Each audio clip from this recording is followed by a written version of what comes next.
All right, guys, here we go. Welcome back to the Addictively Speaking podcast. I've taken some time off for Christmas and I was sick and had a whole bunch of stuff going on in life and couldn't really get the chance to sit down and record and get something out there for you guys to listen to. So I'm back. This episode is going to be called Ripples. And Ripples, talking in like an addiction and recovery sense, ripples is like your your your addiction has an effect on multiple aspects of your life and multiple people in your life, and we're going to try to tackle some of those topics. So basically, for me, my addiction in addiction, you're selfish. You're very selfish. You think you're the only one that matters. You're the center of it all. It's all affecting you. It's not affecting anybody else. You don't really look at what it does to other people or how it affects other people or, the scope of it all really until like in recovery, you kind of see like the damage you did to relationships or friendships or your parents or your siblings, your jobs, your work life, all of it. Because you're too busy in that addiction, swallows you up. It changes you as a person. So I'd like to say that like ripples. Now that I look back, I think like the effect it had on my parents, my mom more so than anything. She was really hurt by the things I was doing to myself and not being able to help me, not being able to get through to me. I know for a long time that really bothered her and it really hurt her. And I think on a level, I kind of like block out all that kind of stuff, like thinking like, how bad that I really um, hurt her with my addiction. I got lucky enough to give her 3 years of myself sober. So that kind of like built our relationship back up. And she got to see me recover and find love and happiness and see all these things through. But in the beginning, it was a lot of turmoil and a lot of terrible phone calls that I had to make after being arrested and having to call her and say, I need somebody to come get me. I'm locked up here. Like, she had to see me go to jail for 3 days because of a DUI. Again, like the ripples, I have a record for all type of different charges. So these kind of like ripple into jobs and it all affects every aspect of your life in one way, shape, or another. Addiction just kind of, tears apart your life and makes it very chaotic. A lot of tough times, a lot of difficult situations, a lot of pain. Not only for yourself, but for all these other people that you don't kind of even think about because you're not thinking about them. You're thinking about you and your addiction. You're not thinking about, mom, dad, brother. So I want to touch on like a personal story, one that I can remember vividly because it kind of like invokes a lot of emotion. Was I had a DUI. I was on probation.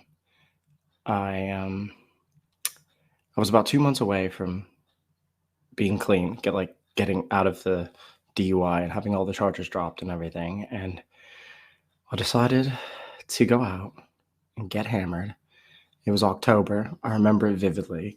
I got into a vehicle with some friends and we went to go to McDonald's. And it was probably about 3 in the morning. So I was wrecked, completely wrecked. And we were coming back and we saw some kids walking across the road, like in the middle of the road. Just, we had to stop the truck. And I rolled the window down and I was like, hey, how about you get the fuck out of the road? And the kid said, how about you fucking make me? So I opened the door and proceeded to start a fight. Hit the kid. He fell. I turned around. I got punched straight in the face. My nose was broke. Blood went everywhere. He threw another punch. I ducked. I hit him again.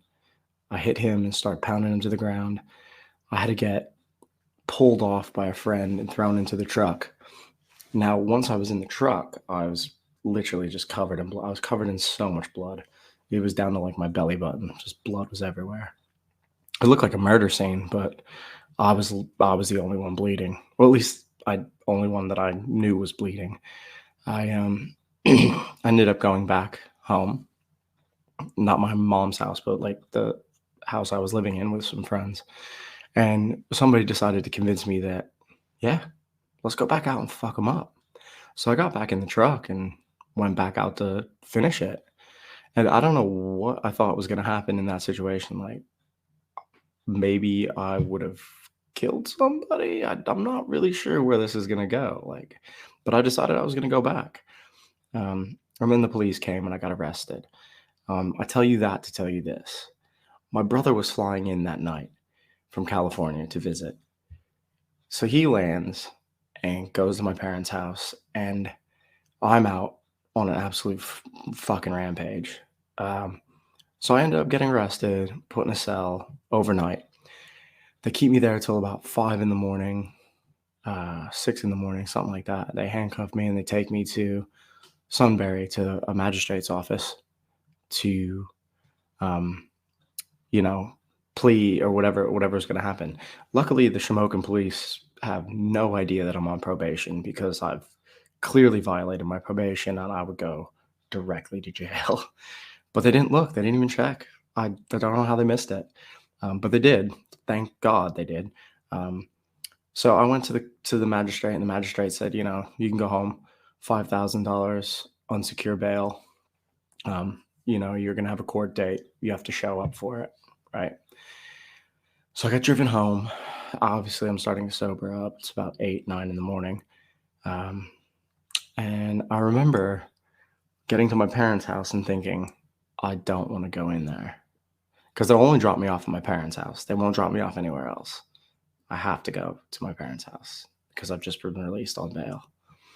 So I go to the house and I open the door and I walk through the door. Now I'm in a white t-shirt, just a white t-shirt with a blood ring that goes from my chest to my navel. Just blood. My nose is all crusted in blood. My face is covered in blood. My eyes are swelled. My nose is broken. And I walk into the kitchen and my mom and dad are in there and my brother. And I can the feeling of disappointment that radiated through that room, I'll never forget. I mean, it's something that I hold on to it to this day. The disappointment I could sense from my brother, particularly, just he couldn't even speak to me. He couldn't even look at me. He was just thoroughly disappointed in my behavior and what I was doing. And I think in that time frame, those years, my brother and I's relationship was very different than it is now, and it was before. We were a lot closer before, and there was a lot of distance between us during this time period because I don't think he knew how to talk to me. We talked, but it wasn't.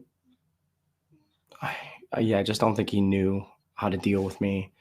I think he was angry with me and my actions, and I don't think he knew what to say to me and convey how disappointed he was or how hurt he was. Or so these are the ripples. I'm causing ripples now. I'm affecting family members. I'm affecting my parents. I'm causing their life chaos. And they were older. My parents were both older, so they couldn't get around like they used to, and it was very difficult on my mom and dad.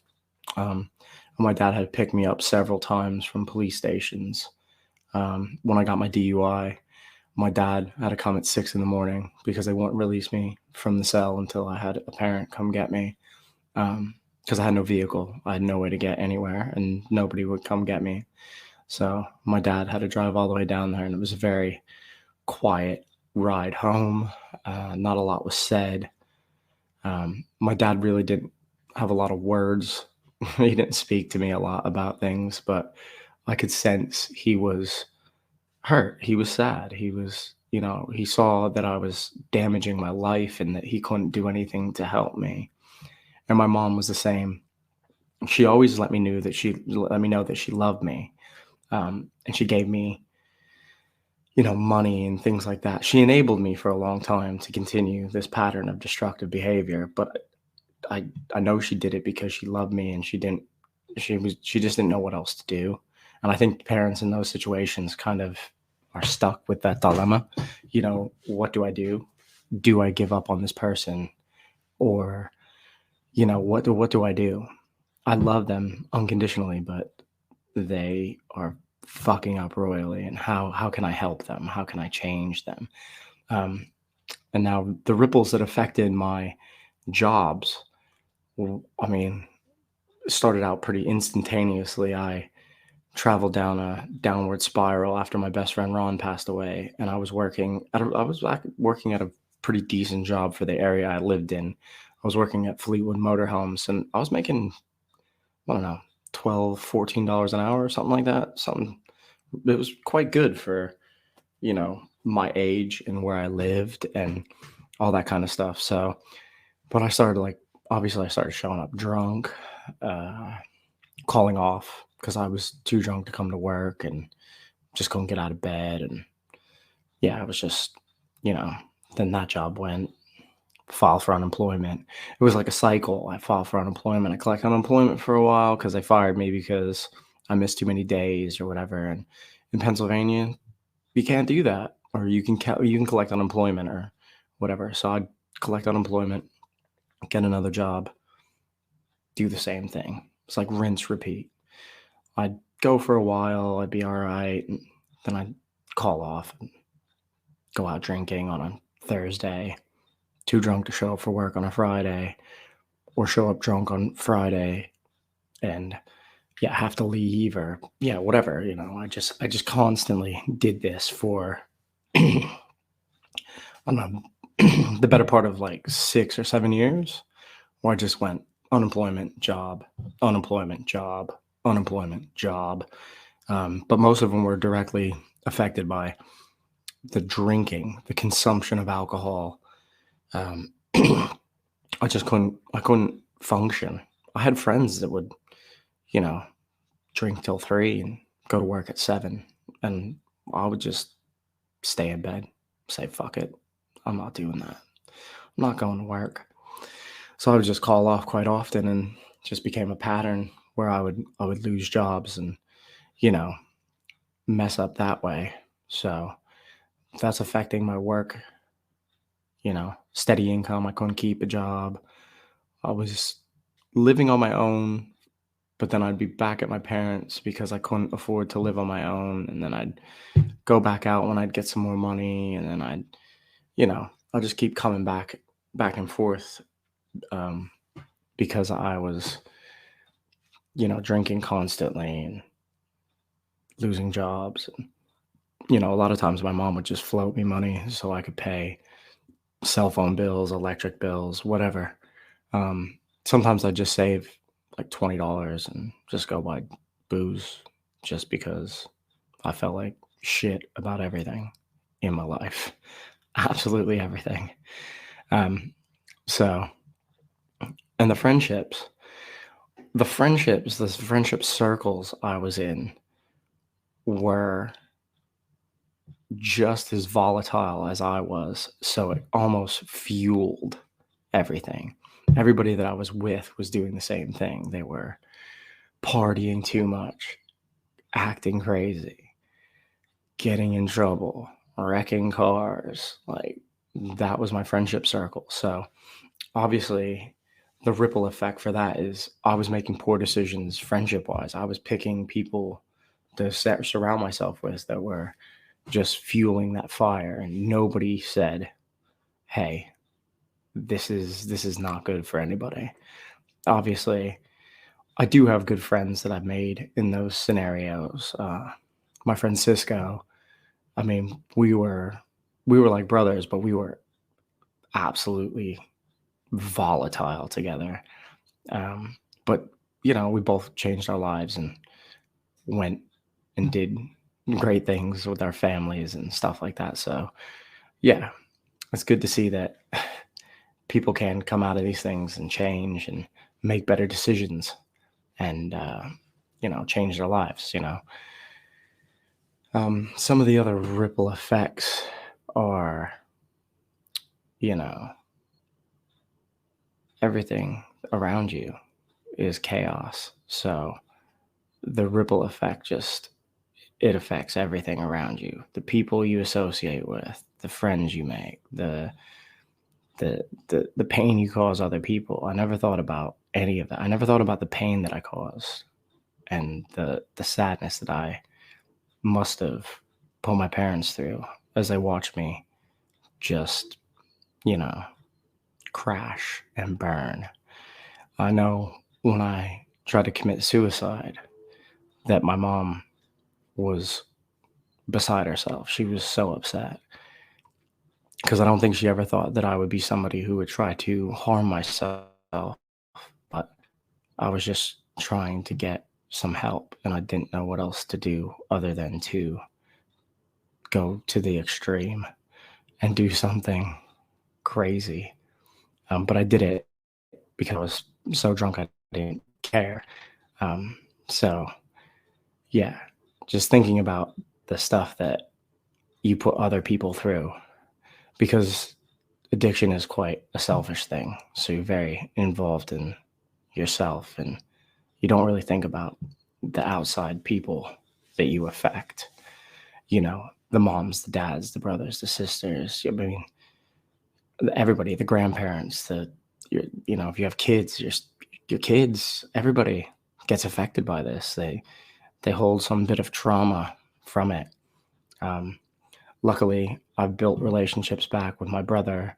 I ended up being able to build the relationship back with my mom. And, like I said, I gave her 3 years sober, where she got to spend 3 years with me, where I was sober and I was doing really well in life. I was holding jobs down and I was ambitious and I was the person that she always wanted me to be, was the person that she knew that I could be, and I think that gave her a lot of joy to see that I had come back from such a scary place and such a dangerous place, and that I came back, got my life together, met my wife, and my mom was lucky enough to get to meet my wife and talk to her, and yeah, it was such a good feeling to be able to give that to her because I knew in hindsight that I had caused a lot of drama and a lot of pain and a lot of, you know, unnecessary things with my addiction and my drinking. And I was quite reckless and didn't think about, what my parents were going through and how they were probably just scraping by and they were struggling for money and they were, my mom's there, tucking it away and giving it to me as I, you know, drank and was destructive in my own life. And, I was taking money out of her pocket and my dad's pocket. And, you know, how hard that had to be for them to have to struggle because they just didn't want me to, uh, to feel like they gave up on me. And they didn't. They never gave up on me. And, the beautiful thing is I got to turn my life around. I got to change my life and change everything about my life. And I built a beautiful life for myself.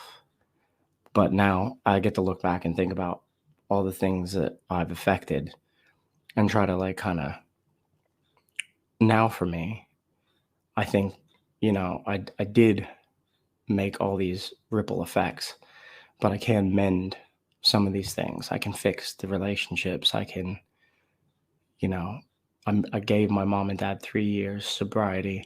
I don't know if my dad ever really realized he had dementia um, during my getting sober phase. So he didn't, I don't know if he really realized that I had changed everything, but my mom did and my brother did. And, my brother and I have become, you know, thick as thieves now. I mean, we talk constantly. We have 17 years between us and we're as close as any set of brothers could be. I look to him, for guidance and support. And, he's been there, well, since my mom had passed, we've kind of like really, bonded together, and he's all I got, and I love him and I miss him, and I got to see him this year, and it was such a great thing to have him over and visiting.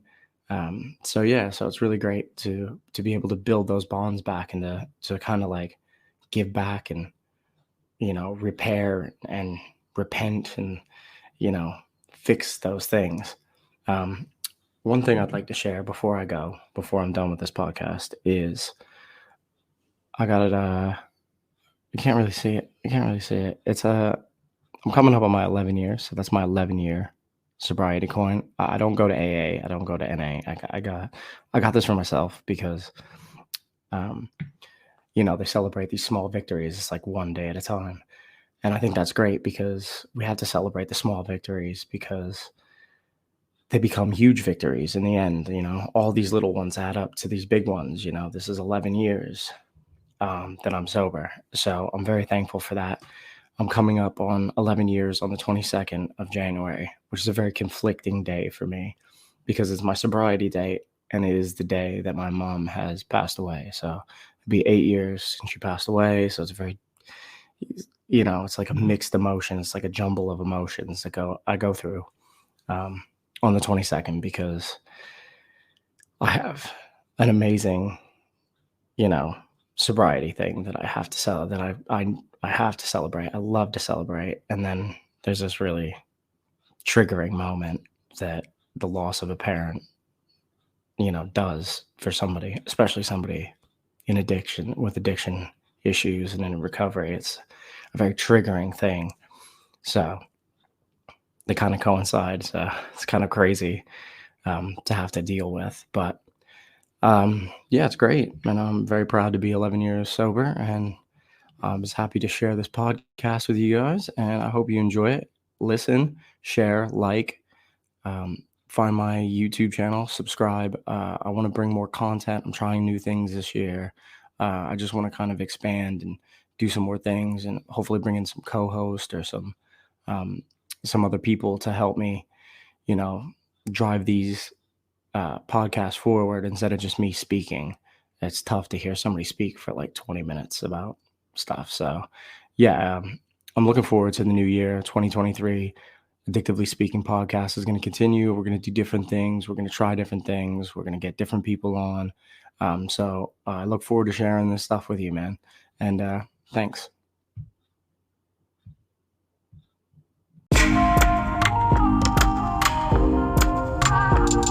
Yeah. Me and my boys going crazy in 23. Like MJ, but we ain't never gonna fade away. We ain't never gonna fade away. Me and my boys going crazy in 23. Like MJ, but we ain't never gonna fade away. We ain't never gonna fade away. Me and my boys going crazy in 23. Like MJ, but we ain't never gonna fade away. We ain't never gonna fade away. Oh no, oh no. Me and my boys going crazy in 23. Like MJ, yeah. We ain't never gonna fade away. We ain't never gonna fade away. Oh no, oh no. Me and my boys going crazy in 23. Yeah, like MJ, but we ain't never gonna fade away. We ain't never gonna fade away. Oh no, me and my boys going crazy in 23. Yeah, like MJ, but we ain't never gonna fade away. We ain't never gonna fade away. Oh no. Me and my boys going crazy in 23. Like MJ, but we ain't never gonna fade away. Yeah.